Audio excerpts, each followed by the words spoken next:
अगली मौत किसकी पार्ट 2। भैया, अंजलि का नाम सुनकर आप इतना डर क्यों गए? अरे नहीं नहीं, ऐसी तो कोई बात नहीं है। वो बस जब से अंजलि की मौत की खबर सुनी है तब से डर सा मन में बैठ गया है, बस और कुछ नहीं। भैया, लगता है अपने दोस्तों की अचानक मौत की खबर के कारण आप परेशान हो गए हैं। अब आप सो जाइए, रात बहुत हो गई है। रात के लगभग 10 बजे थे।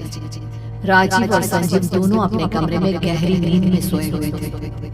तभी अचानक से राजीव को ऐसा लगा जैसे उसके पास में उसके कंबल के अंदर कोई लिटा हुआ है। कौन है वहाँ पर? अंजलि कांपती हुई टेबल लैंप का बटन दबाया और देखा कि अंजलि खून में तरबतर उसके बाजू में लेटी थी। तुम तो मर गई थी ना अंजलि? तुम यहाँ क्या कर रही हो? तुमसे मिलने आई हूँ राजीव। तुम तो मेरे होने वाले पति थे ना, फिर अब तुम्हें मेरे यहाँ तुम्हारे पास होने से डर क्यों लग रहा है? लेकिन तुम यहाँ कैसे आ सकती हो? और तुम्हारे शरीर पर इतना सारा खून। तुम्हें उसकी चिंता करने की जरूरत नहीं। ये खून नहीं, ये तो हमारी शादी के लाल जोड़े का रंग है जो मैंने हमारे शरीर पर लगा लिया है। राजीव बहुत बुरी तरह से डर जाता है। वो भागकर अपने कमरे का दरवाजा खोलकर संजीव के कमरे का दरवाजा जोर जोर से खटखटाने लगता है। क्या हुआ? कौन है? भैया, दरवाजा खोलो। राजीव ने पलट कर देखा तो अंजलि लाल लाल आंखों से घूरती हुई उसी की तरफ आ रही थी। दरवाजा खोलो वरना मुझे मार संजीव ने डालेंगे। झटके से दरवाजा खोला और राजीव को इस तरह रोते घबराते देखकर उसे कुछ समझ में नहीं आया। अरे इतने डरे हुए क्यों लग रहे हो? सब ठीक तो है ना? भैया, वो आ गई है। वो आ गई। वो मरने के बाद भी यहाँ आ गई है भैया। अरे कौन? किसकी बात कर रहे हो तुम राजीव? बताओ। तुम्हें ऐसे देखकर मुझे बहुत डर लग रहा है। क्या हुआ? भैया, वो अंजलि, वो यही है, मेरे पीछे है। अरे लेकिन वहाँ तो कोई भी नहीं है राजीव, कोई नहीं है। पलट कर जैसे ही देखो। राजीव ने पलट कर देखा तो वहां कोई नहीं था। वो रात किसी तरह से बीत गई और अगली सुबह जब संजीव नाश्ता कर रहा था तो अचानक से उसके सामने रखे दूध के गिलास का रंग बदलने लगा। आपने आज दूध में क्या मिलाया है? देखिए ना, उसका रंग बिल्कुल लाल हो चुका है। अरे बेटा, थोड़ी सी हल्दी डाली थी, तू भी ना जल्दी से पी जा हल्दी वाला दूध। अरे ऐसा दूध पीने से सेहत अच्छी रहती है। लेकिन माँ, हल्दी से दूध का रंग पीला होना चाहिए, लाल नहीं। वो क्या है ना भैया, आजकल हर चीज में मिलावट आती है। हो सकता है हल्दी में किसी चीज की मिलावट हो। पी जाइए, कुछ नहीं होगा आपको। चलो ठीक है, अगर आप लोग कहते हो तो मैं इसे पी लेता हूँ। वैसे भी ऑफिस के लिए देर हो रही है, अब मैं निकलता जैसे ही अपने ऑफिस में पहुंचा, ऑफिस में काम करते वक्त उसे अपने शरीर में एक अजीब सी बेचैनी महसूस होने लगी। और जैसे ही संजीव ने अपने ऑफिस के बाथरूम में लगे आईने के अंदर खुद को देखा तो उसकी आंखें हैरानी से फटी की फटी रह गई। उसकी स्किन का कलर लाल पड़ चुका था। क्या हो रहा है मुझे? मेरे शरीर का रंग लाल कैसे हो गया? दूध में कोई केमिकल तो नहीं था? मुझे कुछ हो नहीं संजीव को चाहिए। अपने कानों में एक बेहद खौफनाक आवाज सुनाई देने लगी। ये मेरे खून का रंग है, उसी खून का जिससे तेरे हाथ रंगे हुए हैं। तूने मार दिया मुझे। कौन है यहाँ पर? किसकी आवाज है ये? सामने आओ। देखो, मुझे डराने की कोशिश मत करो। डराने की कोशिश कौन कर रहा है?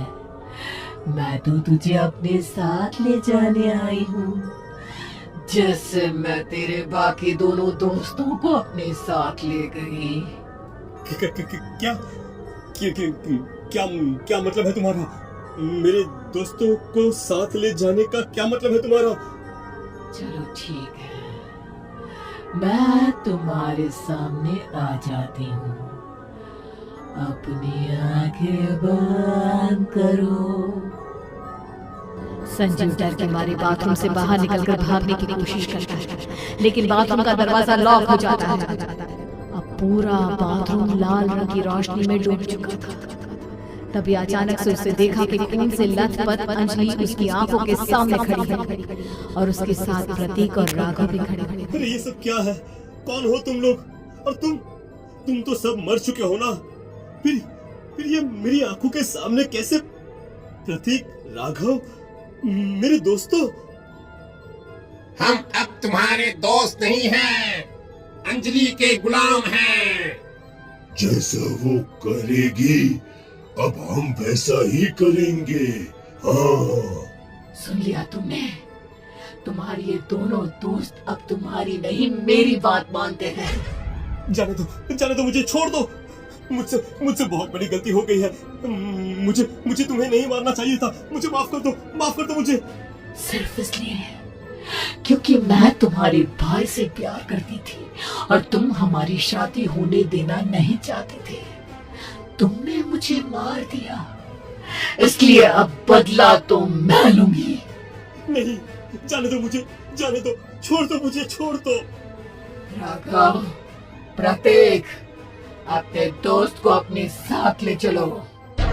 और फिर अगले कुछ ही पल में ये खबर फैल जाती है कि संजीव ने अपने ऑफिस के बाथरूम में हाथ की नस काट कर आत्महत्या कर ली। ये खबर सुनने के बाद राजीव के पैरों तले जमीन खिसक जाती है। उसे लगता है कि जरूर कोई बहुत बड़ी गड़बड़ है और हो सकता है कि अब अगली बारी उसी की हो। यही सोचकर राजीव डर के मारे शहर छोड़ देता है और दूसरे शहर के एक होटल में पहुंचता है। 313 नंबर के रूम में रुक जाइए। वो कमरा और उसके बाहर का व्यू दोनों ही बहुत अच्छे हैं। आपको जरूर पसंद आएगा। ठीक है, अगर कोई भी मुझसे मिलने आए तो उसे मना कर दीजिएगा। मेरे बारे में किसी को कुछ बताने की कोई जरूरत नहीं है, ठीक है? राजीव जब अपने कमरे में जाता है और खिड़की खोलकर बाहर देखता है, तभी वहाँ बाहर उसे 4 लोग एक साथ खड़े हुए नजर आते हैं। ये देखकर राजीव घबराकर कमरे की खिड़की बंद कर लेता है। तभी अचानक से उसे दरवाजे पर खटखटाने की आवाज सुनाई देती है।